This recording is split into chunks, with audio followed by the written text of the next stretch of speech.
और अब बात इंदौर के महू में हुई हिंसा की। महू हिंसा केस में 5 मिनट 40 सेकंड का एक नया वीडियो सामने आया है, जिसे देखकर यह साफ हो रहा है कि हिंसा कैसे भड़की थी और हिंसा आखिर भड़काई किसने, यह भी साफ हुआ है। मस्जिद से लोगों की टोली आखिर किसके इशारे पर निकली और देखते ही देखते सड़क पर संग्राम शुरू हो गया। पूरा वीडियो देखकर हिंसा की पिक्चर पूरी तरह से क्लियर हो रही है।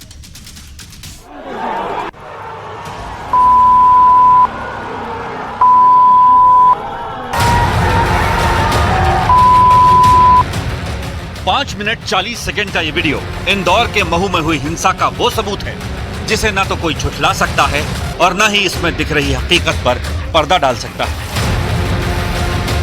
1 मिनट 25 सेकंड पर यह शख्स मस्जिद के गेट के पास आता है और फिर हाथ का इशारा करके मस्जिद के अंदर से लोगों को बुलाता है। पहले 2-3 लोग मस्जिद से बाहर आते हैं, फिर देखते ही देखते लोगों की पूरी टोली दनादन बाहर निकलती है और टीम इंडिया के विजय जुलूस पर टूट पड़ती है।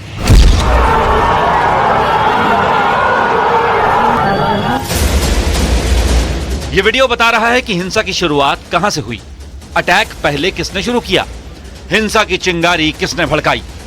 लेकिन क्या यह सिर्फ हीट ऑफ द मोमेंट था, यानी क्या यह सिर्फ अचानक भड़का गुस्सा था जिसने हिंसा करवाई? यह जांच का विषय है। लेकिन महू से जो दूसरे वीडियो आए हैं वो कुछ और ही इशारा कर रहे हैं।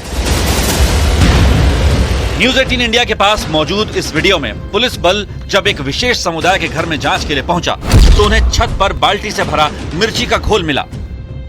दावा तो यहां तक किया जा रहा है कि खौलता हुआ पानी भी लोगों के घरों की छत से बरामद हुआ। ये मिर्ची है सर, अभी ऊपर घोल के रख रही तमाम, ऊपर भी अंदर 2 बाल्टी 3 बाल्टी। अब सवाल यह है कि क्या हिंसा की पहले से प्लानिंग की गई थी? क्या इंदौर के महू में दंगे का प्लान बनाया गया था? क्या टीम इंडिया की जीत के जश्न के जुलूस को टारगेट करने की साजिश रची गई थी? इसमें अलग अलग विक्टिम्स के आधार पर लगभग इसमें 8 FIR अभी तक हो चुकी हैं और 13 लोग इसमें अरेस्ट हो चुके हैं। 50 से ऊपर इसमें नामजद आरोपी हैं और उसके अलावा इतने ही लगभग इसमें अन्य आरोपी आइडेंटिफाई भी किए गए हैं। तो 100 से ऊपर लगभग इसमें आरोपी अभी तक हो चुके हैं। महू हिंसा केस में अब तक दोनों पक्षों की ओर से कुल 9 FIR दर्ज की गई हैं। इनमें 50 से ज्यादा नामजद आरोपी बनाए गए हैं। पुलिस वीडियो फुटेज के आधार पर आरोपियों की पहचान कर रही है। इस मामले में गिरफ्तार 2 आरोपी एजाज और सोहेल पर NSA की कार्रवाई शुरू हो चुकी है।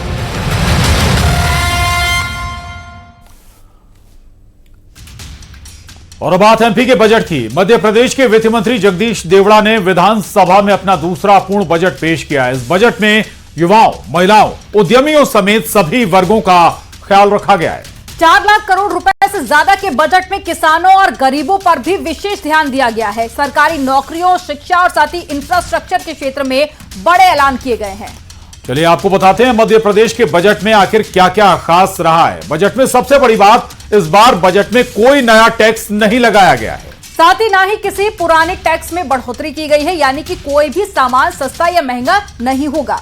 और बजट में 3 लाख नौकरियों का ऐलान भी किया गया है। इसी के साथ सरकारी कर्मचारियों के लिए बड़ा ऐलान भी हुआ है। 1 अप्रैल 7वें वेतनमान DA में बदलाव होगा और लाडली बहनों की राशि नहीं बढ़ाई गई है। लाडली योजना को अटल पेंशन से जोड़ा जाएगा। इसके अलावा आपको बता दें कि MP के बजट में जो ऐलान हुए हैं उनमें एक बड़ा जो मुद्दा है, 50 जनजातीय छात्रों को विदेश में पढ़ाई का भी मौका दिया जाएगा और जनजातीय बहुल गांव का कायाकल्प करने की तैयारी भी है। और इसी के साथ में 1 करोड़ 33 लाख परिवारों को मुफ्त राशन मिल रहा है। किसानों को ब्याज मुफ्त लोन और साथ ही इसके अलावा कई और फायदे भी दिए गए हैं।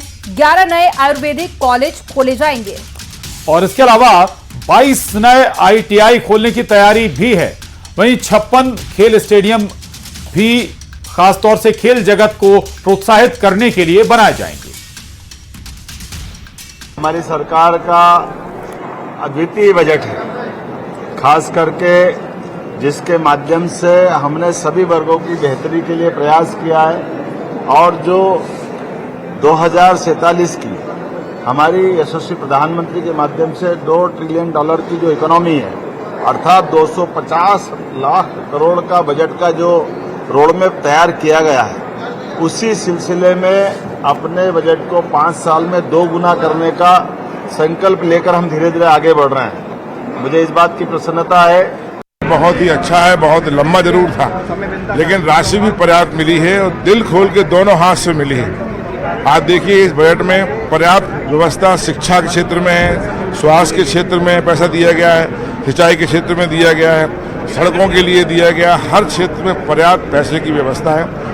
बहुत ही शानदार, और मुझे लगता है कि प्रदेश को एक विकसित मध्य प्रदेश की तरफ ले जाने के लिए एक बेहतर सोच के साथ, एक विजनरी अप्रोच के साथ हमारे वित्त मंत्री जी ने बजट प्रस्तुत किया है।